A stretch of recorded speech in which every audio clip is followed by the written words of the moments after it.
Welcome in everyone. In today's video we're going to be showing you guys two of the best endgame longsword sets for Monster Hunter Wilds that I've managed to piece together. The first is an improved version of the set I've been using for most of my endgame, and the second is a slightly modified version that trades some damage for survivability via the new Zoh Shia set bonus, Zoh Shia's Pulse. These sets were crafted with high damage in mind thanks to a number of skills that boost our raw damage and affinity but still leaves a good amount of space for quality of life or survivability. We'll be explaining what all of the important aspects of the set do, so not only can you confidently use it, but you'll also know how to modify it to your personal needs if necessary. Now without further ado, let's get into it. Our first armor set is much easier to piece together since it doesn't require Zoh Shia's parts but still packs a punch. Starting with the weapon, I'd recommend using the Rathalos longsword as it's got good damage, good affinity, great sharpness, is easy to craft, and most importantly has a built-in crit boost 3 skill. Alternatively and ideally, you can instead use the meta Ardean Paralysis longsword with a max attack if you're willing to grind that out. For the armor, we're using Zoh Helmet, Arcveld Chest, Guardian Arcveld Arms, Gore Waist, and Gore Legs, all in the beta variant for the better decoration slots. This sets us up with a solid foundation of skills, most importantly of which is the 2-piece Gore Magala set bonus that self-inflicts Frenzy and gives us a huge affinity boost once it's cured via attacking a monster enough. Alternatively, if you wanted more survivability, you can trade out the Zoh Helmet for either the Arcveld or Guardian Arcveld Helmet beta so you can make use of either set's healing skill. For the mantle, if you want DPS, then use the Corrupted Mantle for extra affinity and a % damage increase, or use the Mending Mantle for more survivability. Now it's time for the decorations. For the weapon, we use a Razor Sharp and Handicraft 3 slot to help manage sharpness, a Critical Boost 2 for more crit damage, and have a flex slot for the level 1 for whatever you want to use. I'd recommend using another Handicraft so you have a better chance of staying at white sharpness for the duration of the fight, which gives you a roughly 30% damage boost. If you're using an Ardean weapon, you can slot in the same Razor Sharp deco and a Critical Boost 3 deco. For the last slot, it's probably best to just slot in another Critical Boost 2 or 3 decoration even though it's inefficient. Alternatively, you could slot in a critical eye to boost the total build's affinity by 12%, or slot in something else for your quality of life preference. For the armor, I actually have two different setups for you today. Our first setup focuses on giving us more attack boost by using 2 adrenaline and 3 counter-strike decos. We also throw in a single burst deco since it's just a free +8 attack on hit, as well as slot in 2 additional antivirus gems to max out that extra affinity when curing Frenzy. We use a weakness exploit charm to max that out, and it leaves us with 4 single slot decorations you can fill as you desire. I'd recommend using Quick Sheath as a longsword QOL, but other options like Element Defense, Divine Blessing, Recovery, and such are fine as well.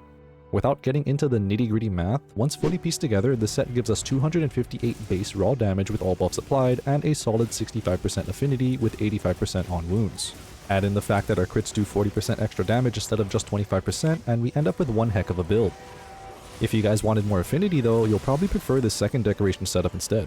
Use a Counter-Strike charm, swap 2 adrenaline for weakness exploit, and swap the 3 Counter-Strike decos we no longer need for 3 max might. We lose out on 10 raw damage while adrenaline is active, but trade it for 30 extra affinity, bringing us to 95% critical chance for orange hits. And if you're wondering, max might works well for longsword as only a handful of moves actually use stamina. Max Might buff also comes back pretty quickly once your stamina refills, which happens pretty fast thanks to the constitution levels from the Gore Waist we have equipped. Under this decoration setup, we have 248 base raw damage but 95% affinity with 40% extra damage on critical hits. This Max Might setup packs just as much of a punch as the adrenaline setup, and honestly is easier to use since you don't need to rely on perfect dodges to activate a large portion of your damage boost. For our second armor set, we swap out a few pieces so we can make use of the new Zoh Shia's Pulse passive, which heals you past your red HP slowly over time. Since we're having fun with Zoh Shia's armor in this build, it's only fitting to also use a Zoh Shia longsword to make use of the new White Flame Torrent skill. This skill allows certain attacks to have about a 30% chance to do an additional flat 50 damage with a 3-second cooldown. It also boasts great damage, some affinity, and some dragon element as well.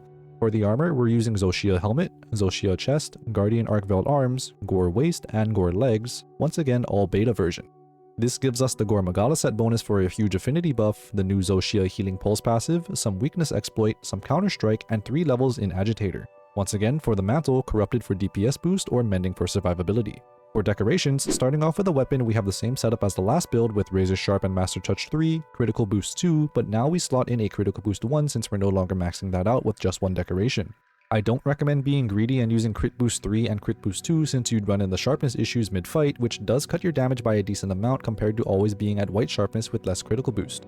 For armor decorations, we run 3 weakness exploit, 3 max might, 2 antivirus, and have 4 level 1 slots to play around with. I'd recommend using either Quick Sheath for longsword quality of life or using dragon or fire defense decorations when needed since those are pretty far in the negatives. We're also using a counter-strike charm for this set. Adding everything up once more, we reach 257 base raw damage and 97% affinity on orange hits, but only have 32% extra critical hit damage. This is on top of the extra bursts of 50 damage that you'll be doing pretty often with the Zoh Shia longsword, so I'd wager the damage for this set is actually better than the last two, especially if we add in the fact that Dragon Element is just generally better overall than Fire Element.